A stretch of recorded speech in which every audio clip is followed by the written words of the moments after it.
Shalom teman-teman, jumpa lagi dengan saya Yoel.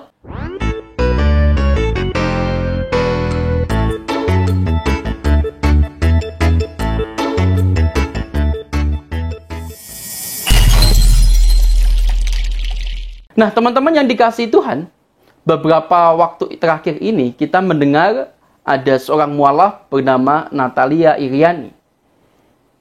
Ada satu video yang juga viral beberapa waktu ini, dia mengatakan bahwa yang disalib itu bukan Yesus, tetapi Yudas.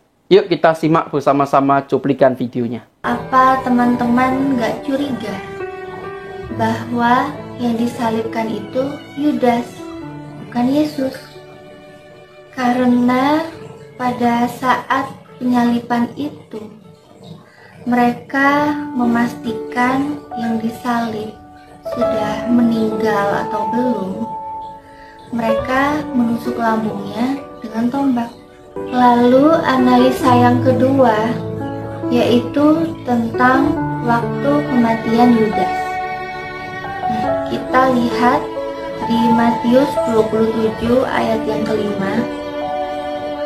Maka ia pun melemparkan uang perak itu ke dalam bait suci, lalu pergi dari situ dan menggantung diri. Nah, dari sini kita bisa menyimpulkan bahwa Yudas sudah mengembalikan uangnya ke bait suci, dan sebelum dia mati, dia nggak membeli tanah. Nah teman-teman, untuk menjawab tuduhan itu, saya cuma bacakan satu bagian firman Tuhan tentang siapa sih yang sebetulnya disalibkan. Matius pasal 27 ayat 1 sampai dengan 5. Perhatikan baik-baik. Ketika hari mulai siang, semua imam kepala dan tua-tua bangsa Yahudi berkumpul mengambil keputusan untuk membunuh Yesus. Ayat 1 ya. Ayat 2. Mereka membelenggu Yesus lalu membawanya dan menyerahkannya kepada Pilatus, wali negeri itu. Jadi pada waktu itu Yesus sudah ditangkap, dibelenggu. Dibelenggu adalah istilah dalam bahasa Alkitab yang artinya tidak akan bisa dia melepaskan dirinya, begitu. Kemudian ayat yang ketiga, pada waktu Yudas yang menyerahkan Yesus melihat bahwa Yesus telah dijatuhi hukuman mati, maka menyesalah Yudas. Lalu ia mengembalikan uang yang 30 perak itu kepada imam-imam kepala dan tua-tua. Perhatikan kalimat itu baik-baik teman-teman.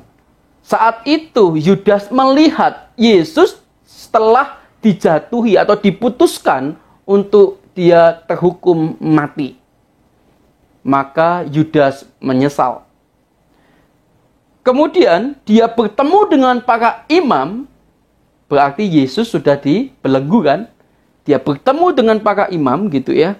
Dia kepingin mengembalikan uang 30 keping perak yang sudah diterimanya tatkala Yesus dijual kepada para imam. Tatkala dia bertemu dengan para imam, teman-teman, di ayat yang keempat mengatakan, "Aku telah berdosa karena menyerahkan darah orang yang tak bersalah." Tetapi jawab para imam kepada Yudas, "Apa urusan kami dengan itu? Itu urusanmu sendiri," kata para imam. Perhatikan ayat yang kelima, ini menjadi kunci. Maka Yudas pun melemparkan uang perak itu ke dalam bait suci, lalu dia pergi dari situ menggantung diri. Perhatikan baik-baik. Yesus sudah dibelenggu, tidak bisa kemana-mana, lari pun tidak bisa, lepas apalagi begitu ya. Ini Yudas datang dengan menyesal, dia ketemu dengan para imam. Berarti Yesus masih dibelenggu bukan? Dia menyesal, dia ngomong, dia mengembalikan uang yang diterimanya, tapi para imam menolaknya. Akhirnya dia pergi dari situ, kemudian dia gantung diri. Yesus ada di mana? Masih dibelenggu. Kemudian kalau kita lihat gitu ya, waktu Yudas ini pergi dari hadapan para imam, kemudian catatan Alkitab, lalu ia menggantung diri. Wow. Artinya adalah Yudas mati dulu. Apakah Yesus sudah mati? Belum. Karena di dalam ayat selanjutnya, kalau kita dilihat di sana, di ayat yang ke-11, Matius pasal 27, Yesus dihadapkan kepada wali negeri, dan wali negeri bertanya kepadanya, "Engkaulah raja orang Yahudi?" Jawab Yesus, "Engkau sendiri mengatakannya." Jadi artinya bahwa yang mati itu Yudas dulu. Baru setelahnya Yesus disalibkan. Di dalam catatan Matius pasal 27 ayat yang ke-32 sampai seterusnya. Ini artinya apa, teman-teman? Artinya bahwa Mbak Natalia Iriani itu salah di dalam konsep dan logikanya. Memahami Alkitab, dia cuma saling comot aja begitu mungkin. Atau dia emang nggak ngerti. Ya, begitulah teman-teman. Teman-teman bisa menilai sendiri deh. Nah, teman-teman perlu hati-hati dengan ajaran-ajaran demikian. Ajaran-ajaran yang begitu adalah ajaran-ajaran yang tidak bertanggung jawab. Teruslah teman-teman membaca kebenaran firman Tuhan dengan baik. Jadi sebelum teman-teman itu menyimpulkan, teman-teman harus membaca apa teks kitab sucinya. Alkitab mengatakan apa?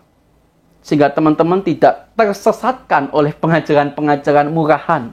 Seperti yang dikatakan Mbak Natalia Iriani tadi. Semoga teman-teman semakin setia untuk mendalami firman Tuhan, untuk membaca firman Tuhan. Bagian per bagian itu sangat baik. Untuk video kali ini cukup sampai di sini ya teman-teman.